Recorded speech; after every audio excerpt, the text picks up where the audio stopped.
सदगुरुदेव की जय। कबीर श्रोता क्या करे, गुण सदगुरु का गाय, तेरे सिर पर जम खड़ा, खर्च कदे का खाए। कबीर जी कहते हैं कि सो मत, सोकर क्या करोगे, समय व्यर्थ न करो और अपने सतगुरु स्वामी के गुणगान की महिमा गाओ। तुम्हारे ऊपर मृत्यु मंडरा रही है, ना जाने कब क्या कर दे। जीवन की शेष बची सांसों को वह खाती जा रही है। अपने आप को होश में लाओ, इस संसार की मोह निद्रा में पड़े क्यों सो रहे हो। इस मनुष्य जीवन का यह अवसर मत गंवाओ, यह आपका अपना अवसर है, इसलिए चेत जाओ। अपने आत्म स्वरूप को जगाते हुए पहचानो, न जाने क्षण भर में क्या हो जाए। यह अवसर आपके हाथ से निकल जाएगा, फिर न जाने किसका अवसर हो जाए। एक राम को जानी करी, दूजा देह बहाय, तीरथ व्रत जब तप नहीं, सतगुरु चरण समाए। कबीर साहब जी कहते हैं, जो सबके भीतर रमा हुआ एक राम है, उसे जानकर दूसरों को बुला दो, अन्य सब भ्रम है। तीर्थ व्रत व जप तप आदि सब झंझटों से मुक्त हो जाओ। सतगुरु स्वामी के श्री चरणों में ध्यान लगाए रखो और उनकी सेवा भक्ति करो। अज्ञान रूपी अंधेरा हटाने के लिए अपने मानस मंदिर में ज्ञान का दीप जलाकर प्रकाश कर दो। फिर वहाँ सतगुरु के दिए नाम ज्ञान के सुमिरन का अभ्यास करते हुए सहज समाधि में स्थिर हो जाओ।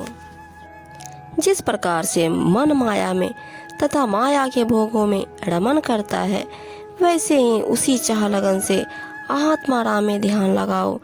जब मन इस भांति साधना में स्थिर हो जाएगा, तभी पांचों तत्व के समूह से मुक्त होकर अमर धाम को पाएगा।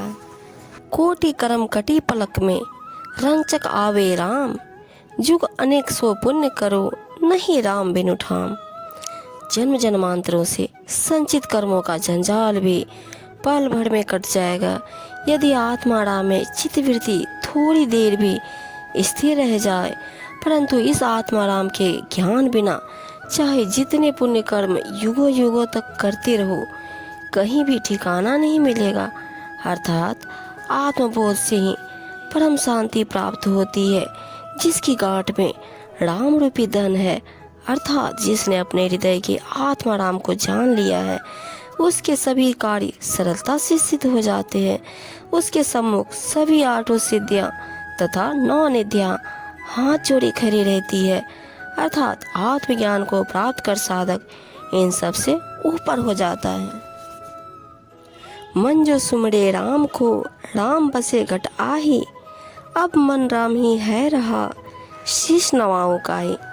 यदि मन राम का सुमिरन करता है, तो वह अविनाशी राम अपने घट में बसता है। एकाग्रचित हो उसका सुमिरन करने पर मन तथा हृदय सब कुछ राममय प्रतीत होता है, उससे मैं भिन्न नहीं रहता। फिर अब सेवा पूजा कर किसको शीश झुकाऊं। अर्थात आत्माराम का सुमिरन करने वाला अपने आत्मस्वरूप को जानकर सर्वत्र वैसा ही देखता है।